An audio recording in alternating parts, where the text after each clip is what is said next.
നാടിന് നടുക്കിയ ഒരു അരും കൊലയിൽ ഇപ്പോഴും വിറങ്ങലിച്ചു നിൽക്കുകയാണ് മലയാളികൾ. ആ വാർത്തയാണ് കഴിഞ്ഞ ദിവസം വൈകുന്നേരം മുതൽ നമ്മൾ ഈ നിമിഷം വരെയും കേട്ടുകൊണ്ടിരിക്കുന്നത്. അതിന്റെ തുടർച്ച എന്താണ് കാരണമെന്നൊക്കെയുള്ള നമ്മളെ ഭീതിപ്പെടുത്തുന്ന ഞെട്ടിപ്പിക്കുന്ന വാർത്തകൾ ഇങ്ങനെ വന്നുകൊണ്ടേയിരിക്കുന്നു. അതിൽ നിന്ന് നമുക്ക് കുറച്ചു നേരം ഒന്ന് മാറി നിൽക്കാം, ഒന്ന് റിലാക്സ് ആകാം, മനസ്സിനെ ഒന്ന് റിലാക്സ് ആക്കാം. നമുക്ക് അതിഥിയിലേക്ക് കടക്കാം. ഇന്ന് നമുക്ക് അതിഥിയായി എത്തിയിരിക്കുന്നത് സോളോ ട്രാവലറായ ഇൻഫ്ലുവൻസറായ നാജി നൌഷിയാണ്. നാജി നൌഷി എന്ന ഇൻസ്റ്റഗ്രാം ഫോളോ ചെയ്യുന്ന ഓരോരുത്തരും കാത്തിരിക്കുന്ന വീഡിയോകളാണ് നാജിയുടേത്. ലോകം മുഴുവൻ ഒറ്റയ്ക്ക് കറങ്ങാൻ ഇറങ്ങിത്തിരിച്ച നാജിറ ഇപ്പോൾ 8ാമത്തെ ട്രാവൽ സീരീസിലാണ് ഉള്ളത്. ഈ സീരീസിൽ 25 രാജ്യങ്ങളാണ് നാജിയുടെ ലക്ഷ്യം. 10 രാജ്യങ്ങൾ ഇപ്പോൾ തന്നെ താണ്ടിക്കഴിഞ്ഞു. ഇപ്പോൾ ഇറാഖിലാണ് നാജി ഉള്ളത്. ഇനി 15 രാജ്യങ്ങൾ കൂടി കറങ്ങാനുണ്ട്. അതും കഴിഞ്ഞ് ചൈന വഴി ഇന്ത്യയിലേക്ക് മടങ്ങും. 1 വർഷമെടുക്കും ഈ 25 രാജ്യങ്ങൾ പൂർത്തിയാക്കി മടങ്ങിയെത്താൻ. സ്വാഗതം നാജി ന്യൂസ് 3യിലേക്ക്. വലിയ സന്തോഷം, വളരെ അഭിമാനം. ഓരോരുത്തരും, ഞാൻ ഇൻട്രോയിൽ പറഞ്ഞ പോലെ, ഓരോരുത്തരും കൊതിക്കുന്ന യാത്ര അത് നാജി ഇങ്ങനെ ചെയ്തുകൊണ്ടിരിക്കുകയാണ്. എനിക്ക് എങ്ങനെ എവിടെ നിന്ന് തുടങ്ങണം എന്നറിയില്ല, ഒരുപാട് ചോദ്യങ്ങളുണ്ട്. എങ്കിലും എന്താണ് ഓളോടൊപ്പമുള്ള ഇറാഖ് യാത്രയുടെ പുതിയ വിശേഷങ്ങൾ? നമസ്കാരം. ആദ്യമായിട്ടാണ് ഞാൻ ലൈവിൽ വരുന്നത്.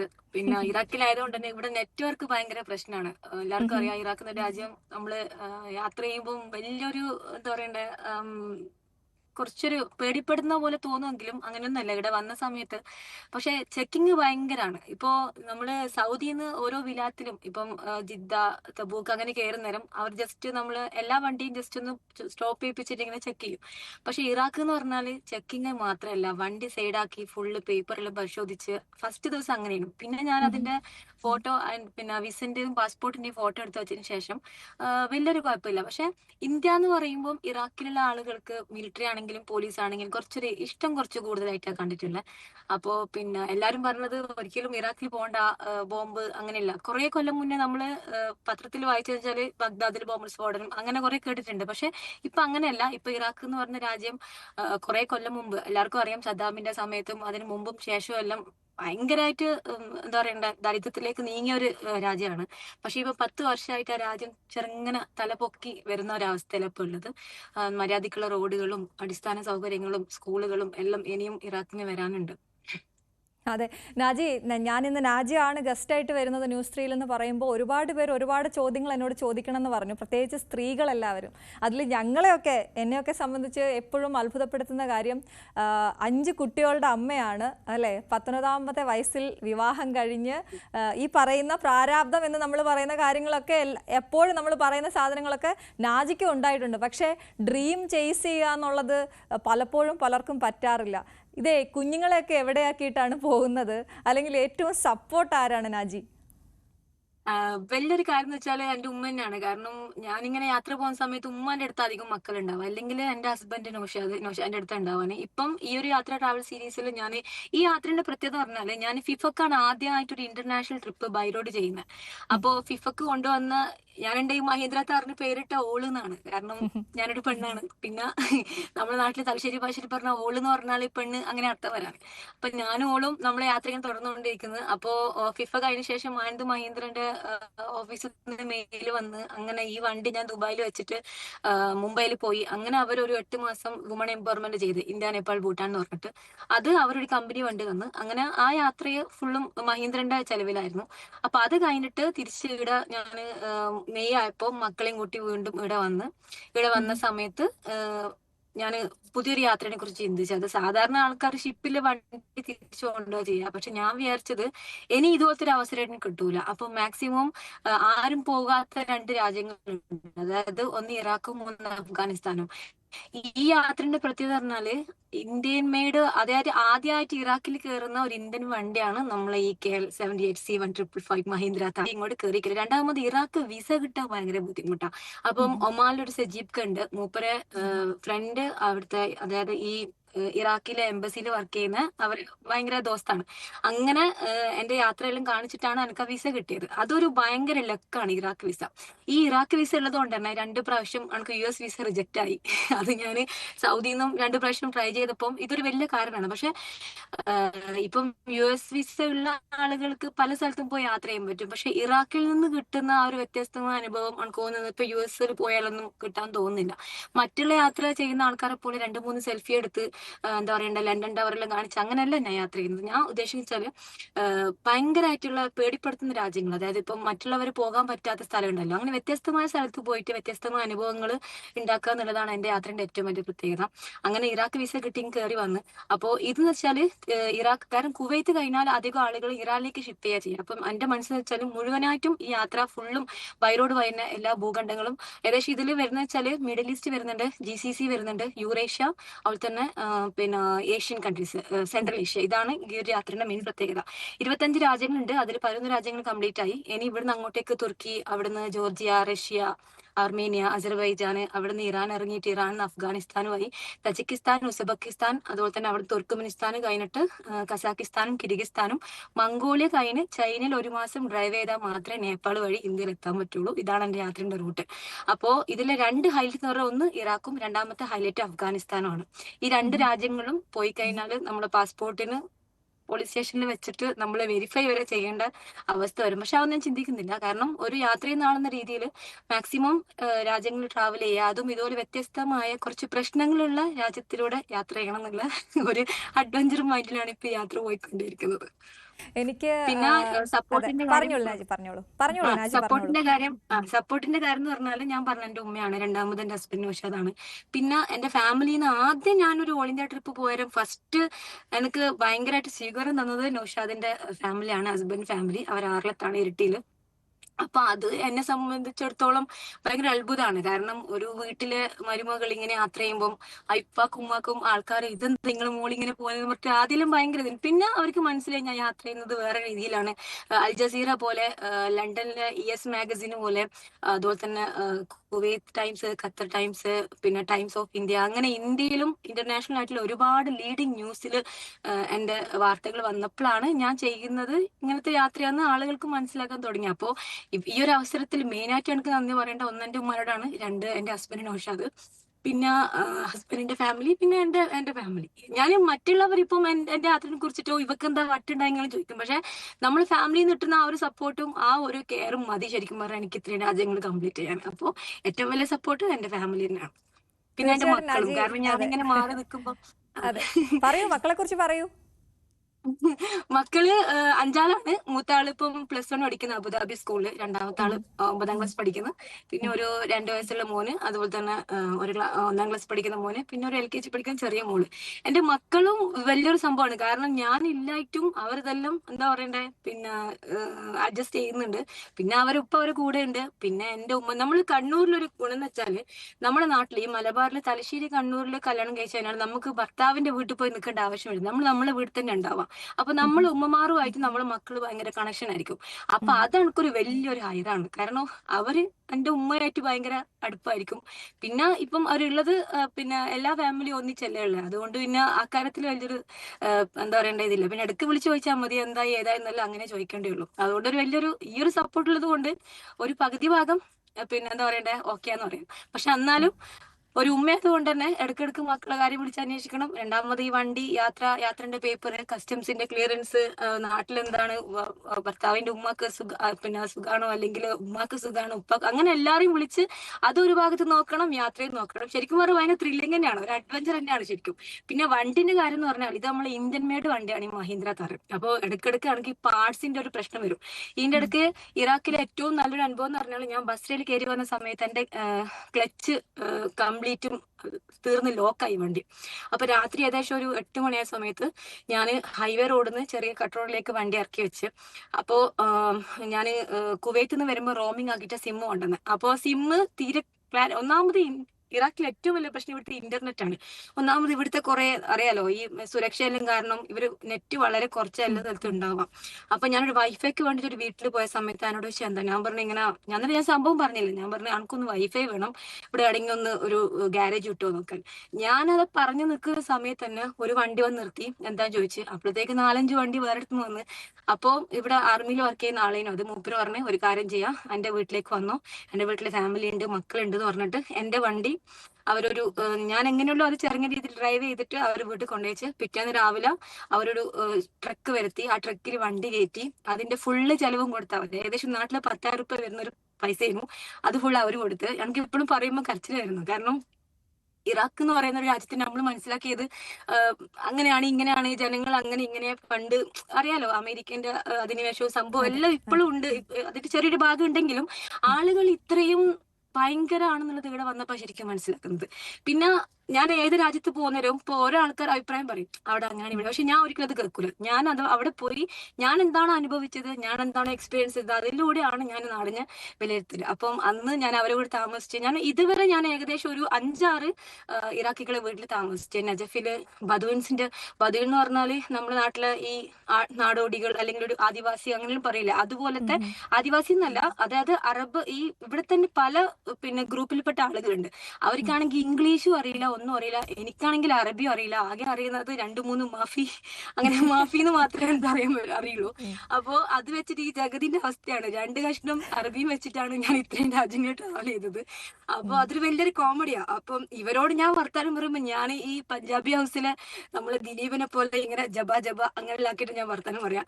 പക്ഷേ എങ്കില് ഞാൻ മനസ്സിലാക്കിയൊരു കാര്യം, സ്നേഹത്തിന് ഭാഷന്റെ ആവശ്യമില്ല. കാരണം ഞാൻ പറഞ്ഞ എന്താണോ അവരെന്താണ് പറഞ്ഞത് നമുക്ക് അങ്ങോട്ടും ഇങ്ങോട്ടും മനസ്സിലായി. അങ്ങനെ 5 വീട്ടിൽ താമസിച്ച് ഭയങ്കര ആതിഥ്യ മര്യാദയാണ്. അവരെനിക്ക് രാവിലെ ഭക്ഷണം തന്ന്, ചായ ഉണ്ടാക്കി തന്ന്, പോകുമ്പം വീണ്ടും ഇന്ന് പോവല്ല നാളെ പോകും. അപ്പൊ ഞാൻ ആലോചിച്ചതെല്ലാം ഒരു ബന്ധവുമില്ല, ഞാൻ ഏതോ നാട്ടിൽ നിന്ന ഒരാളാണ്, അവരും വേറൊരു നാട്ടിലെ ആളാണ്. പക്ഷെ എന്നിട്ട് പോലും നമ്മൾ തമ്മിലുള്ള ആ ഒരു ബോണ്ട്, അത് എനിക്ക് തോന്നുന്നത് നമ്മൾ ഒരു മനുഷ്യന്മാരുടെ ഇടപെടുന്നതാണ് ശരിക്കും പറഞ്ഞാല് യാത്രന്റെ ഏറ്റവും വലിയൊരു ഗുണം. നമുക്ക് എത്ര ആൾക്കാർ വേണമെങ്കിലും നമുക്ക് മാനേജ് ചെയ്യാൻ പറ്റും. പലതരത്തിലുള്ള ചലഞ്ചേഴ്സ് നമുക്ക് നേരിടാൻ പറ്റും. പിന്നെ ഈ യാത്ര എന്ന് പറഞ്ഞാൽ ഞാൻ മനസ്സിലാക്കിയത് നമുക്ക് സ്വയം നമ്മൾ അളക്കാൻ പറ്റും. അതായത് എനിക്ക് എന്തെല്ലാം ചെയ്യാൻ പറ്റും, എന്തെല്ലാം ചെയ്യാൻ പറ്റൂല. പിന്നെ ജീവിതത്തിൽ എന്ത് പ്രശ്നം വന്നാലും ഒരു യാത്ര ചെയ്യുന്ന ആളാണെങ്കിൽ അത് തരണം ചെയ്യും. കാരണം ഓരോ ദിവസവും ഓരോ തരത്തിലുള്ള അഡ്വഞ്ചേഴ്സ് ആണ്. അപ്പം ഇറാഖ് എന്ന് പറയുന്നൊരു രാജ്യം എനിക്ക് തന്ന ഇത്രയും സപ്പോർട്ടും ഹെൽപ്പെല്ലാം കാണുമ്പോൾ ശരിക്കും ഈ രാജ്യം ഒരു ഭയങ്കര അത്ഭുതമായിട്ടാണ് എനിക്ക് തോന്നിയത്.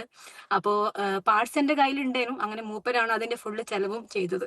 അപ്പൊ അത് ഇപ്പോഴും പറയുമ്പോൾ എനിക്ക് കരച്ചിൽ വരും. കാരണം അതൊരു വല്ലാത്തൊരു അവസ്ഥയാണ്. ആ ഒരു വീട്ടിൽ ഞാൻ പോയ സമയത്ത് അവരെന്നെ സ്വന്തം വീട്ടിലൊരാളെ പോലെ സ്നേഹിക്കുക. അവിടുത്തെ മാവാണ് കുറച്ച് ഗിഫ്റ്റ് തന്ന്, എന്തെല്ലോ സാധനങ്ങൾ തന്ന്. അപ്പൊ അതെല്ലാം ഒരു എന്താ പറയണ്ടേ, യാത്ര ചെയ്യുന്ന ആൾക്കാർക്ക് മാത്രം. യാത്ര വെച്ചാൽ ബൈ റോഡ് ട്രിപ്പ്, ഫ്ലൈറ്റിൽ കയറി പോകുന്ന യാത്ര ഒരിക്കലും എനിക്ക് ഇഷ്ടമല്ല. കാരണം അത് നമ്മൾ ഫ്ലൈറ്റിൽ കയറി പാക്കേജിൽ 2-3 സ്ഥലങ്ങൾ കണ്ട് തിരിച്ചോ, ഇത് അങ്ങനെയല്ല. ഇത് ഓരോ ദിവസവും ഇന്ന് നമ്മൾ എവിടെ എത്തുന്നു പോലും പറയാൻ പറ്റില്ല. കാരണം ബൈ റോഡ് ആകുമ്പോൾ ചിലപ്പോൾ നമുക്ക് എവിടെയെങ്കിലും സ്റ്റോപ്പ് ചെയ്യേണ്ടി വരും. അത് ഞാൻ എന്റെ വണ്ടി ഫുള്ളൊരു ഇതിങ്ങനെ ഒരു എന്താ പറയണ്ട കാരവാന് പോലെ സെറ്റ് ചെയ്തിട്ടില്ല. ശരിക്കും ഈ ഒരു സംഭവം നാജി ഒന്ന് ഞങ്ങൾക്കതൊന്ന് കാണണം. ഞാൻ ഇൻസ്റ്റാഗ്രാം വീഡിയോ എടുത്തിട്ടുണ്ട്. പക്ഷെ നാജി ഹീറോ ആണെങ്കിൽ അതിന്റെ കൂടെ അഭിനയിക്കുന്ന ഒരാള് ധാറാണ് നമ്മുടെ. അപ്പോ ഓള് എന്ന് പേരിട്ടിരിക്കുന്ന ധാർ. അപ്പോ അത് എന്തൊക്കെയാണ് ഉള്ളത്, എന്തൊക്കെയാണ് സെറ്റ് ചെയ്തിരിക്കുന്നത്? ഉറങ്ങാനുള്ള ഇതുണ്ട്, ഒപ്പം അതുപോലെ തന്നെ അതെ, ബെഡ് ഉണ്ട്, കിച്ചൺ ഉണ്ട്. കണ്ണ കബേർഡിലാണ് എന്റെ പാത്രങ്ങളുള്ളത്. പിന്നെ എന്റെ കൂടെ യാത്ര ചെയ്യുന്ന 3 ചെടിയുണ്ട്. അത് ഇടക്ക് കരിയും, ഞാൻ വെള്ളയിക്കും, പിന്നെയും കരിയും, അങ്ങനെയാണ്.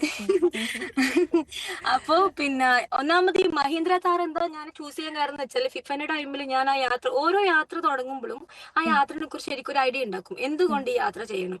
ഞാൻ ഫിഫ ചെയ്തെന്ന് വെച്ചാല് നമ്മള് ഫിഫ ഇതിൽ നോക്കുന്ന സമയത്ത് ഇന്ത്യൻ ടീം എവിടെയില്ല. അപ്പോ എന്തുകൊണ്ട് ഒരു ഇന്ത്യൻ മെയ്ഡായ മഹീന്ദ്ര താറുമായിട്ട് എനിക്ക് ഈ ഒരു ലോകം കാണുന്ന ഈ ഒരു ഫിഫ വേൾഡ് കപ്പിൽ പോയിക്കൂടാ. അങ്ങനെയാണ് ഞാൻ വണ്ടി എടുത്തത്. അപ്പോ ഇപ്പം ഭയങ്കര സംഭവമാണ്. കാരണം ഇത്രയും രാജ്യങ്ങൾ നമ്മൾ സ്വന്തം ഇന്ത്യൻ മേഡ് മഹീന്ദ്ര താർ, ഇതിലപ്പുറം എന്റെ ഒരു രാജ്യത്തിന്റെ ഇന്ത്യന്റെ ബ്രാൻഡ് എനിക്ക് കാണിക്കാൻ പറ്റൂല. ഇതിലപ്പുറത്തേക്ക് ഇന്ത്യ തീർച്ചയായിട്ടും. എന്ന് പറയുന്ന ഒരു സംഭവത്തിനെ മറ്റുള്ളവരെ മുന്നിൽ കാണിക്കാൻ പറ്റൂല. അപ്പോ ആളുകൾ ഭയങ്കര ഇതാണ്, അല്ല അധികം ആളും ജീപ്പ് റാംഗ്ലർ ആണെന്നുള്ള ചോദിക്കലുണ്ട്. അറബികൾക്ക് ഭയങ്കര ഇഷ്ടമാണ് സൗദി, പിന്നെ അതിന്റെ മാനുവൽ ഗിയർ കൂടിയാണ്, അപ്പൊ അവർക്ക് മാനുവൽ വണ്ടി ഭയങ്കര ഇഷ്ടം. അപ്പൊ അങ്ങനെ എനിക്ക് തോന്നുന്നത് ഇന്ത്യ എന്ന് പറയുന്ന ഒരു മുഖത്തിനെ തന്നെ നമ്മള് ഈ ഒരു യാത്രയിൽ ഞാൻ എന്താ പറയണ്ട എല്ലായിടത്തിലും എത്തിച്ചു എന്ന് എനിക്ക് തോന്നുന്നുണ്ട്. നാജി, എനിക്ക് എവിടെ നിന്ന് ചോദിക്കണമെന്ന് ഞാൻ ആദ്യത്തെ ആ ഒരു ഇത് റിപ്പീറ്റ് ചെയ്യുന്ന എന്താണെന്ന് വെച്ചിട്ടുണ്ടെങ്കിൽ ഭക്ഷണത്തെ കുറിച്ച് ചോദിക്കണം, അവിടുത്തെ വാഹനങ്ങളെ കുറിച്ച് ചോദിക്കണം, ആളുകളെ കുറിച്ച് ചോദിക്കണം, സ്ഥലങ്ങളെ കുറിച്ച് ചോദിക്കണം എന്നുള്ള കൺഫ്യൂഷൻ. അതുകൊണ്ട് നാജി പറയുന്നത് ഇങ്ങനെ കേട്ടോണ്ടിരിക്കാൻ തന്നെ നല്ല രസമാണ്. വാഹനങ്ങളൊക്കെ ഓരോ സ്ഥലത്ത് ചെല്ലുമ്പോഴും ചെന്ന് ഓടിച്ചൊക്കെ നോക്കുന്ന വീഡിയോസ് കണ്ടിരുന്നു. അത് സൗദിയിലെല്ലാം ഒന്നാമത് ഈ അറബികൾ, അതായത് GCC എന്ന് പറഞ്ഞാൽ നമുക്കറിയാം മലയാളി കേരളത്തുമായിട്ട് ഭയങ്കര അടുപ്പുള്ള ആളുകളാണ്. അവർക്ക് പെട്ടെന്ന് മനസ്സിലാവും. പക്ഷെ ഇവർക്ക് കേരള എന്ന് പറഞ്ഞാൽ മനസ്സിലാവും, ഇവർക്ക് ഇന്ത്യ എന്ന് പറഞ്ഞാൽ മനസ്സിലാവുള്ളൂ. അതേസമയം കുവൈത്തിലും സൗദിയിലും ഒമാനിലും പോയ സമയത്ത് അനത്തെ കേരള എന്ന് ചോദിക്കുമ്പോൾ അവർക്ക് ഭയങ്കര ഇതാണ്, ഭയങ്കര സന്തോഷമാണ്. പിന്നെ മലബാർ എന്ന് പറയുമ്പോൾ എല്ലാവർക്കും അറിയാം. പിന്നെ ഇന്ത്യയിൽ ഏറ്റവും കൂടുതൽ പ്രവാസികളുള്ളത് നമ്മുടെ കേരളത്തിൽ നിന്നാണല്ലോ. അപ്പം ഇവിടെ കുറെ ആൾക്കാരുണ്ട്. അപ്പം പ്രവാസികളെ കൊണ്ട് തന്നെ അറേബ്യയില് GCCയില് കേരളം എന്ന് പറയുന്ന ആ ഒരു കൊച്ചു സംസ്ഥാനം ഭയങ്കരമായിട്ട് എന്താ പറയണ്ടേ വൈറലായ ഒരു സ്ഥലമാണ്. അപ്പൊ അറബികൾക്ക് കേരളം എന്ന് പറഞ്ഞാൽ ഭയങ്കര സന്തോഷമാണ്. ഇന്ത്യയിൽ എവിടെയാന്ന് വേഗം ചോദിക്കും. ഇന്ത്യ എന്ന് പറഞ്ഞാൽ ഫസ്റ്റ് ചോദിക്കാന് എവിടെയാന്ന് ചോദിക്കും. അപ്പൊ കേരള എന്ന് പറയുമ്പോ പിന്നെ മലയാളി അങ്ങനെ പറയും ചിലപ്പം ചില ആളുകൾ, അറിയുന്ന കുറച്ച് മലയാളം അറിയുന്ന ആളുകള്. അപ്പം പ്രവാസികൾ ഉണ്ടാക്കിയെടുത്ത ആ ഒരു നല്ലൊരു ഇമേജ് എനിക്ക് എന്റെ ഒരു GCC യാത്രയിൽ ഭയങ്കര ഹെൽപ്പ് ചെയ്യണം. പിന്നെ ഒരു നാട്ടിൽ വന്നു കഴിഞ്ഞാൽ എങ്ങനെ അതെ, ഒറ്റയ്ക്കുള്ള യാത്രയിൽ സ്ട്രഗിൾ ചെയ്യുന്നത് കണ്ടത് ഒരു വീഡിയോ എടുക്കാനൊക്കെ എത്രത്തോളം സ്ട്രഗിൾ ചെയ്യുന്നുണ്ട്, ഒറ്റയ്ക്കല്ലേ ഉള്ളൂ, അത് എങ്ങനെ ഹാൻഡിൽ ചെയ്യുന്നു എന്നൊക്കെ ഉള്ളത് വീഡിയോ നാജി ഇട്ടിട്ടുണ്ടായിരുന്നു. അപ്പം ഞാനിങ്ങനെ ആലോചിക്കുകയും ചെയ്തു, ഇത് എങ്ങനെയാണ് ഈ സമയത്തൊക്കെ ഡ്രൈവ് ചെയ്തുകൊണ്ടിരിക്കുമ്പോൾ തന്നെ വീഡിയോ എടുക്കുന്നു, അതിൻ്റെ ഇത് നോക്കണം, നമുക്ക് ഓഡിയോ കിട്ടുന്നുണ്ടോ, ഇതെല്ലാം നോക്കണ്ടേ, ഇതെല്ലാം കൂടെ ഒറ്റയ്ക്ക് ഒരാളാണ് ചെയ്യുന്നത്. അപ്പോൾ അതൊക്കെ എങ്ങനെയാണ് ഹാൻഡിൽ ചെയ്യുന്നത്? അത് എന്റെ അടുത്ത് ഒരു സ്റ്റാൻഡ് ഉണ്ട്. ഞാൻ അധികവും പിന്നെ എന്റെ ഒരു ഗുണം എന്ന് വെച്ചാല്, ഗുണം എന്ന് പറയാൻ പറ്റില്ല, ഞാൻ എവിടെ പോയിട്ടും അവിടുത്തെ പോലീസിന് റിക്വസ്റ്റ് ചെയ്യും. ഞാൻ അത് ഓരോ രാജ്യത്തിന്റെ മെയിൻ മോണുമെന്റ്സ് ഉണ്ട്. ഇപ്പൊ ഞാൻ ബുർജ് ഖലീഫയില് അവിടെ ഫോട്ടോ എടുക്കാൻ പറ്റൂല, പക്ഷെ ഒരു പേർഷ്യൻ അവിടുത്തെ സെക്യൂരിറ്റി. അപ്പൊ ഞാൻ അടുത്ത് പോയിട്ട് കുറെ ഞാൻ എടുക്കട്ടെ മറ്റേ ചില സമയത്ത് കുറെ അവരെ തന്നെ കുറെ പറയുമ്പോ അവര് ഇത്ര നടന്ന ഒരാൾ വരുമ്പോ ഓക്കെ അങ്ങനെ കുറെ സ്ഥലത്തുനിന്ന് കിട്ടുമ്പോ ഒന്നുകിൽ റോഡ് നടന്നു, ചിലപ്പോൾ പ്രായമുള്ള ആളാണെങ്കിൽ പോലും ഞാൻ എന്റെ ഫോൺ കൊടുക്കും. അവർക്കത് പിടിക്കാൻ പോലും പക്ഷെ അവര് നമുക്ക് വീഡിയോ എടുത്ത് തരും. അങ്ങനെയാണ് അധികവും ഞാൻ വേറെ ആളെ കൊണ്ട് വീഡിയോ എടുപ്പിക്കാന്. പിന്നെ അതിന്റെ അടുത്തൊരു സ്റ്റാൻഡ് ഉണ്ട്. പിന്നെ മറ്റേ Insta360 ഉണ്ട്. അതാവുമ്പോൾ നമുക്ക് 360യിലുള്ള ഡ്രോൺ പോലത്തെ കുറച്ച് ഷൂട്ട് കിട്ടും. പിന്നെ ഒരു ഡ്രോണും ഉണ്ട് എന്റെ കയ്യിൽ. അപ്പൊ മാക്സിമം അങ്ങനെയാണ് ഷൂട്ട് ചെയ്യുക.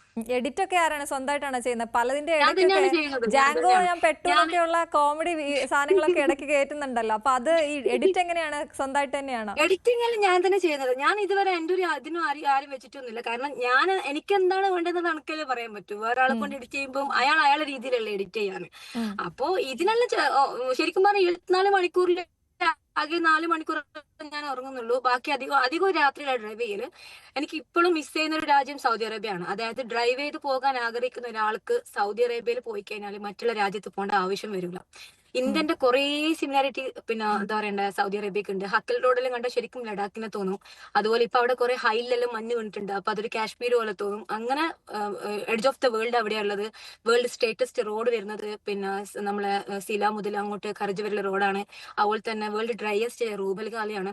റൂബൽ ഖാലി ഡ്രൈവ് ചെയ്യുമ്പോൾ ശരിക്കും ഞാൻ വിട്ടുപോയി. കാരണം ഒമാനിൽ നിന്ന് നമ്മൾ വണ്ടി കയറി വന്നിട്ട് പിന്നെ ഒരു 600 കിലോമീറ്റർ ഒരാളും മനുഷ്യനും ഇല്ലാത്ത, പമ്പ് പോലും ഇല്ല, ഒരു വാഷ്റൂം പോലും ഇല്ലാത്ത ഒരു മരുഭൂമിയാണ്. മരുഭൂമിയുടെ നടുക്കൂട്ട 2 വേയിലൂടെ റോഡ് പോകുന്നത്.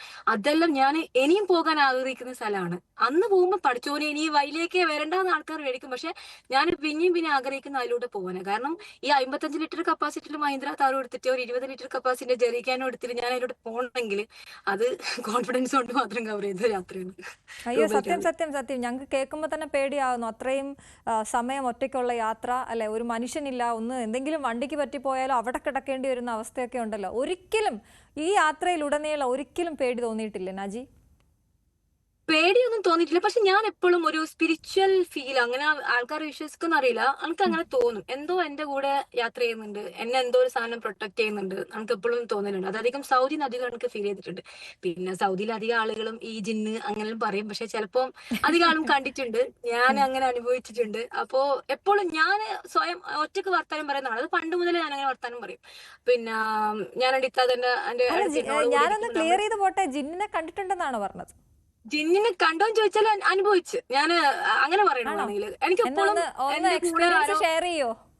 കുറച്ചൊന്ന് പേടിപ്പിച്ചാലോ നമുക്ക്? ശരിക്കും ഇപ്പോഴത്തെ കാലത്തൊന്നും ആൾക്കാരത് വിശ്വസിക്കൂല. പക്ഷെ സൗദിയിൽ യാത്ര ചെയ്ത അധികം പ്രവാസികൾ ചോദിച്ചാലും അറബികൾ പോലും പറയും ഈ വാദി ജിന്ന് എന്നൊരു സ്ഥലമുണ്ട്. അത് ശരിക്കും പറഞ്ഞാല് ഈ പിന്നെ ജിയോഗ്രഫിക്കലി ഉള്ള ഒരു സംഭവമാണ്. പക്ഷെ ആളുകൾ പറയുന്ന വെച്ചാല് അവിടെ ഒരു റോഡ് ഉണ്ട്, ഒരു സ്ട്രെയിറ്റ് റോഡാണ്. ആ സ്ട്രെയിറ്റ് റോഡിൽ നമ്മൾ വണ്ടി ന്യൂട്രൽ ഇട്ട് കഴിഞ്ഞാൽ നമ്മൾ ചവിട്ടിയും പിടിക്കൊന്നും വേണ്ട, ഫസ്റ്റ് ഗിയറിൽ ഇട്ടാലും വണ്ടി ഇങ്ങനെ 120 സ്പീഡിൽ ഇങ്ങനെ പോകും. സാധാരണ നമ്മുടെ നാട്ടിലെല്ലാം ഇങ്ങനെ കയറ്റത്തിൽ വെച്ചാൽ ആ വണ്ടി ഇങ്ങനെ പോവാന് ബാക്കോട്ട് മുന്നോട്ട്. ഇത് അങ്ങനെയല്ല, ഇതൊരു സ്ട്രെയിറ്റ് റോഡിൽ വെച്ച് കഴിഞ്ഞാൽ ഇത് ഇങ്ങനെ ഉരുണ്ടുപോകാം. നമുക്ക് തോന്നുന്നു ഏകദേശം ഒരു 25 കിലോമീറ്ററോളം വണ്ടി അങ്ങനെ പോയി. അപ്പം പാകിസ്ഥാനികളാണ് വാദി ജിന്ന് എന്ന് പേരിട്ടെ, പക്ഷെ ഇതുവരെ ഒരു സൗദിക്കാർ അങ്ങോട്ടേക്ക് പോകില്ല. അപ്പൊ എനിക്കവിടെ കുറെ സൗദി ഫ്രണ്ട്സ് ഉണ്ടായിരുന്നു. അപ്പൊ അവര് പറഞ്ഞത് ഓ നമ്മളൊന്നും പോക്കില്ല. അറബികൾ വിശ്വസിക്കും. കുവൈത്തിൽ കുറെ ആൾക്കാർ പറഞ്ഞിട്ടുണ്ട് അധികം ക്യാമ്പ് ചെയ്യാൻ പോകരുത്, ഒറ്റക്ക് ഡെസേർട്ട് പോകരുത്. അവർ കുറെ വീഡിയോസ് എല്ലാം കാണിച്ചത് ഞാൻ പറയും ഇതെല്ലാം എഡിറ്റിംഗ് ആയിരിക്കും. പക്ഷെ എനിക്കെന്തോ അങ്ങനെ അനുഭവിച്ചവരാണ് ഞാനും അത് ഉണ്ട് എന്ന് എല്ലാം വിശ്വസിച്ചത്. ആ അനുഭവം വന്നപ്പോ എന്താ തോന്നിയത്? മറ്റേ രോമൊക്കെ എഴുന്നേറ്റ് ഗൂസ് ബംസ് ഒക്കെ വന്നോ? അനുഭവം എന്ന് പറഞ്ഞാല് ഞാൻ തന്നെ ഒരു ജിന്നാണ്. അപ്പൊ ഞാൻ തന്നെ എന്നെക്കാട്ടി വലിയ ഏത് ജിന്നെന്നല്ലേ?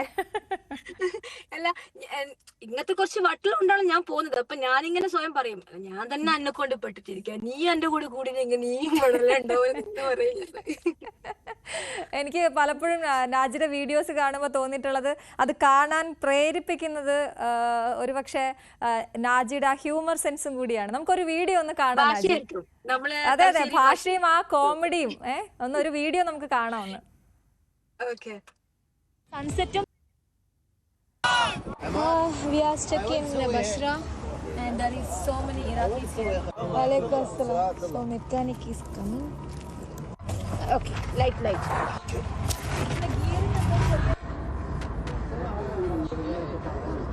Technician came here, they checked our gearbox. They are like helping me.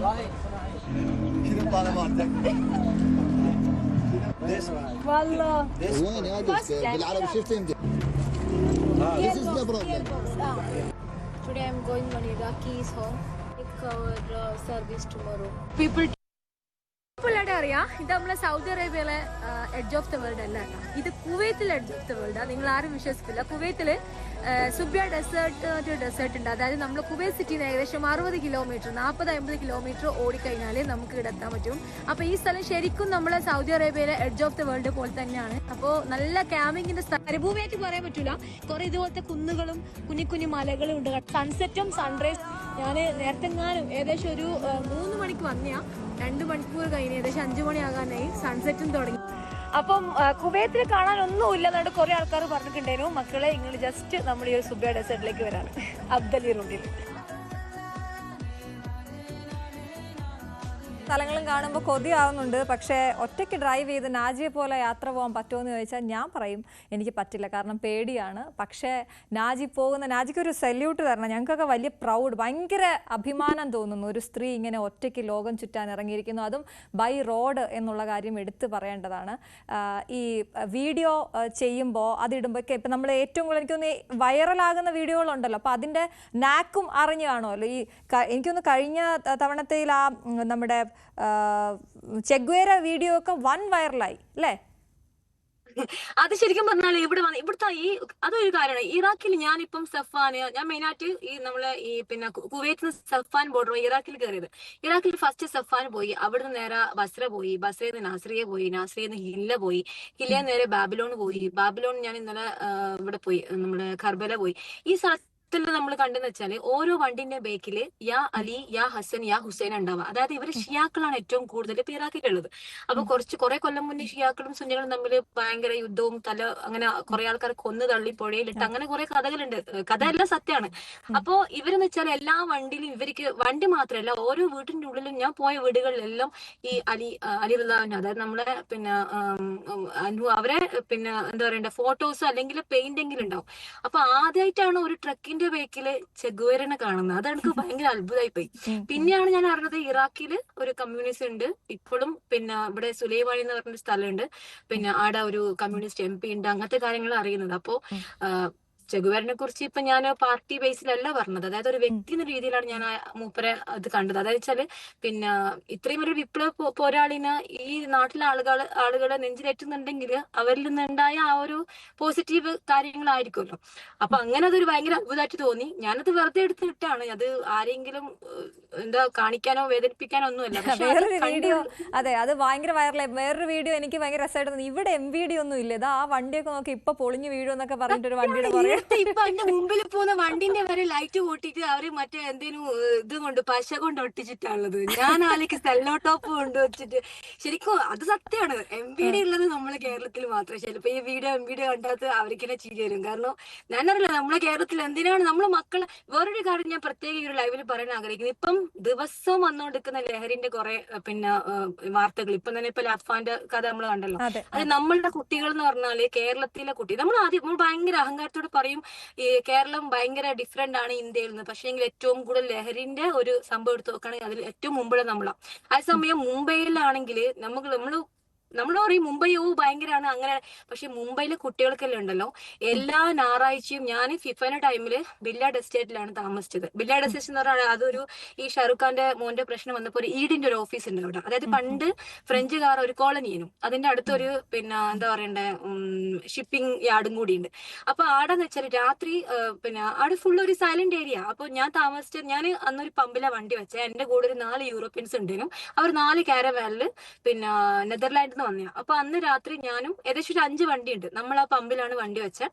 അപ്പൊ ഞാൻ അവർക്ക് ബിരിയാണി ഉണ്ടാക്കി കൊടുത്തു. അത് ഭയങ്കര രസമാണ് ഫിഫയുടെ ടൈമില്. അപ്പൊ പിന്നെ അവരെ കൊണ്ട് ഞാൻ കൈകൊണ്ട് തിരിച്ചിട്ട് ഞാൻ പറഞ്ഞു ഇത് ഇന്ത്യൻ സംസ്കാരം എന്ന് പറഞ്ഞാൽ ഇങ്ങനെ തിന്നണ്ടേ പറഞ്ഞിട്ട് അവർ ആദ്യമായിട്ട് കൈകൊണ്ട് ഫുഡ് കഴിച്ചു. അതെല്ലാം ഭയങ്കര അനുഭവമാണ്.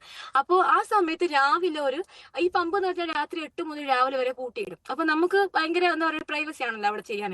രാവിലെ ഒരു 7 മണിയായപ്പം ഭയങ്കര സൂപ്പർ കാർസിന്റെയും മോഡിഫൈ കാർസിന്റെയും ബൈക്സിന്റെ ലോച്ച നോക്കുന്ന സമയത്ത് ആ ഒരു റോഡ് ഗവൺമെന്റ് എല്ലാ ഞായറാഴ്ചയും കുട്ടികൾക്ക് വേണ്ടി തുറന്നു കൊടുത്തിന. അതായത് രാവിലെ 9 മുതൽ 11 മണി വരെ അവർക്ക് ആ റോഡിൽ അവർക്ക് സൂപ്പർ കാർസ് എക്സ്പീരിയൻസ് ചെയ്യാം, അവർക്ക് ഡ്രൈവ് ചെയ്യാം, മോഡിഫൈ വണ്ടികൾ. ഞാൻ ആലോചിച്ച് നമ്മളെ നാട്ടിലാണെങ്കിൽ ആ പിള്ളേരും കുടുംബം അടക്കം MVD പിടിച്ചു കൊണ്ടുപോയിട്ട് മറ്റേന്താ പറയണ്ടേ വീടിന്റെ ആധാരം പണയം വെച്ചാൽ പോലും അതിന്റെ ഫൈൻ അവർക്ക് അടിച്ചു തീരുള്ളൂ. അതാണ് നമ്മുടെ നാട്ടിലെ അവസ്ഥ. അതുകൊണ്ട് ആ നാട്ടിലെ കുട്ടികൾ ലഹരിന്റെ ബാക്കിൽ പോകുന്നില്ല. അതേസമയം നമ്മുടെ നാട്ടിലെ കുട്ടികൾ ഒരു ബൈക്കിന്റെ മുകളിൽ ഒരു ലൈറ്റ് വെച്ചാൽ അന്നേരം MVD ആണ്, അല്ലെങ്കിൽ കാറിന്റെ മുകളിൽ ഒരു എക്സ്ട്രാ. ഒരു കാര്യം എന്ന് വെച്ചാൽ ദുബായിൽ ഒരു കാർ എക്സ്പേർട്ട് ഉണ്ട്, അതായത് വേൾഡിൽ ഏറ്റവും ബെസ്റ്റ് ആയിട്ടുള്ള ഒരു എക്സ്പേർട്ടാണ്. അപ്പൊ ഓൻ എന്റെ വണ്ടിന്റെ വീഡിയോ എടുത്ത സമയത്ത് എന്തോ പറഞ്ഞപ്പം ഓന് കേരളം ചോദിച്ചാലും ഞാൻ പറഞ്ഞു എന്തോ പറഞ്ഞ ഓൻ പറഞ്ഞു നിങ്ങൾ കേരളത്തിലാണ്. ഞാൻ പറഞ്ഞ അന്നേരം അവർ പറയാണ് കേരളത്തിലെ കുട്ടികളാണ് വേൾഡിൽ ഏറ്റവും മോഡിഫൈ ചെയ്യുന്ന കുട്ടികൾ എന്ന്. അത് കേട്ടപ്പോ ഞാൻ ആലോചിച്ചു പടച്ചോനെ MVD കുറിച്ച് ഇവനോട് എങ്ങനെ പറഞ്ഞ് മനസ്സിലാക്കും. ഞാൻ പറഞ്ഞു അവിടെ ഒരു സംഭവം ഉണ്ട് MVD എന്ന് പറഞ്ഞിട്ട്, അത് നിങ്ങൾ ഈ ദുനിയാവിൽ എവിടെ നോക്കിയാലും നമ്മുടെ നാട്ടിൽ അത് കിട്ടുള്ളൂ. അപ്പോ ഭയങ്കരമാണ്. അപ്പൊ ഓൻ പറയാണ് ഇത്രയും കഴിവുള്ള കുട്ടികൾ എന്തുകൊണ്ട് അംഗീകരിക്കുന്നത്. ഞാൻ പറഞ്ഞു നമ്മുടെ നാട്ടിലൊരു ലൈറ്റ് വെച്ച MVD അല്ലെങ്കിൽ ഒരു ഗ്ലാസ് വെച്ച MVD. അതേസമയം മറ്റുള്ള നാടുകളിൽ ഇതൊരു കുട്ടികൾക്ക് എന്താ പറയുക എൻജോയ്മെന്റ് ആയിട്ട് ഒരു പാഷനായിട്ട് കൊണ്ടെടുക്കുന്നു. നമ്മുടെ നാട്ടിൽ ഇതില്ലാത്ത കൊണ്ട് ഞാൻ എപ്പോ വേണമെങ്കിൽ ഇത് പറയാൻ റെഡിയാണ്. ഇതില്ലാത്ത കൊണ്ടാണ് നമ്മളെ കുട്ടികൾ, കാരണം എന്ത് ആക്ടിവിറ്റിയാ ചെയ്യേണ്ടത്. പിന്നെ ഒച്ചത്ത് പാട്ട് പാടിയാൽ അപ്പ കേസ്, അല്ലെങ്കിൽ റോഡിലൂടെ ഡാൻസ് വെച്ച് പോയാൽ അപ്പ കേസ്. എന്താ പിന്നെ ഈ കുട്ടികൾ എന്താ ചെയ്യേണ്ടത്. പിന്നെ അവർക്ക് അറിയാവുന്ന ഈ മോഡിഫൈ ചെയ്താൽ. തീർച്ചയായിട്ടും നാജി പറഞ്ഞത് വളരെ വാല്യുബിൾ ആയിട്ടുള്ള കാര്യമാണ്. നമ്മൾ ചെയ്യേണ്ട കാര്യമാണ്, നമ്മൾ എന്തെങ്കിലും ചെയ്യണം. ഞാൻ പറയാം നമ്മുടെ കേരള സർക്കാർ ഇതിനു വേണ്ടി എന്തെങ്കിലും ഒന്ന് ചെയ്യണം. അല്ലെങ്കിൽ ഇനി വരുന്ന കുട്ടികളും തലമുറകളും ഇതുപോലെ തന്നെ നശിച്ചു പോകാനേ വഴിയുള്ളൂ. തീർച്ചയായിട്ടും നാജി, എന്തായാലും നമ്മുടെ സമയം ഞാൻ പേടിച്ച കാര്യം തന്നെ സംഭവിച്ചു. നാജി പറയാനുള്ളതൊന്നും പറഞ്ഞു തീർന്നിട്ടില്ല. നമുക്ക് ഈ അരമണിക്കൂറൊന്നും പോരാ നാജിയുടെ വിശേഷങ്ങൾ കേൾക്കാൻ. ഇനിയും നമ്മൾ കാണും. ലോകം ചുറ്റി വേഗം വരൂ, വീണ്ടും പോട്ടെ. ആശംസകൾ, എല്ലാവിധത്തിലുള്ള ആശംസകളും അറിയിക്കുകയാണ് കേട്ടോ. ഞങ്ങൾ പെണ്ണുങ്ങളുടെ പൂർണ്ണ പിന്തുണയുണ്ട് കേട്ടോ. പോയി വരും. വേറൊരു കാര്യം കൂടിയുണ്ട്. ഇപ്പം നിങ്ങൾ പറഞ്ഞ പോലെ സപ്പോർട്ട് ആര് ചെയ്തിട്ടും കാര്യമില്ല. നമ്മൾക്ക് യാത്ര ചെയ്യാനൊരു മെയിനായിട്ട് യാത്ര ചെയ്യാൻ വേണ്ടത് ഐഡിയ ആണ്. നമ്മൾക്ക് കൃത്യമായ ഒരു ഐഡിയ വേണം, റൂട്ട് വേണം, സംഭവം വേണം. അപ്പോ പിന്നെ എന്താ പറയണ്ട, കുറെ കാര്യങ്ങൾ നമ്മൾ പേടിച്ച് നിന്ന് കഴിഞ്ഞാൽ ഒന്നും ചെയ്യാൻ പറ്റൂല. ഇനിയിപ്പം എന്നെ പോലെ യാത്ര ചെയ്യാൻ കുറെ ആൾക്കാർ റെഡിയാണ്. ഇനിയിപ്പോ അവരെ വീട്ടുകാർ അയച്ചാൽ പോലും എവിടുന്ന് തുടങ്ങണം, എങ്ങനെ ചെയ്യണമെന്ന് അവർക്കൊരു ഐഡിയ ഇല്ലെങ്കിൽ ഒരിക്കലും ഒരു യാത്ര നടക്കാൻ പോകുന്നില്ല. ഓക്കെ നാജി, എന്തായാലും വലിയ സന്തോഷം ഇറാഖിൽ നിന്ന് ഞങ്ങളോടൊപ്പം ചേർന്നതിന്. അവിടെ ചുറ്റിക്കറങ്ങി കാണൂ, അങ്ങനെ എല്ലാം പൂർത്തിയാക്കി ആ 25 രാജ്യങ്ങളും കടന്ന് ഇവിടേക്ക് തിരിച്ചു വരൂ. Thank you so much. Thank you. Naji നൌഷിയാണ് നമുക്കൊപ്പം ചേർന്നത്. സോളോ ട്രാവലറാണ്. വലിയ അഭിമാനം സ്ത്രീകൾക്ക്. ഒപ്പം ഇറാഖിൽ നിന്നാണ് തത്സമയം ചേർന്നത് എന്നുള്ളതും കൂടി വലിയ സന്തോഷം. ന്യൂസ് 3 ഇവിടെ പൂർണ്ണമാവുകയാണ്. പുതിയ അതിഥികളും പുതിയ അറിവുമായി വീണ്ടും കാണാം. നമസ്കാരം.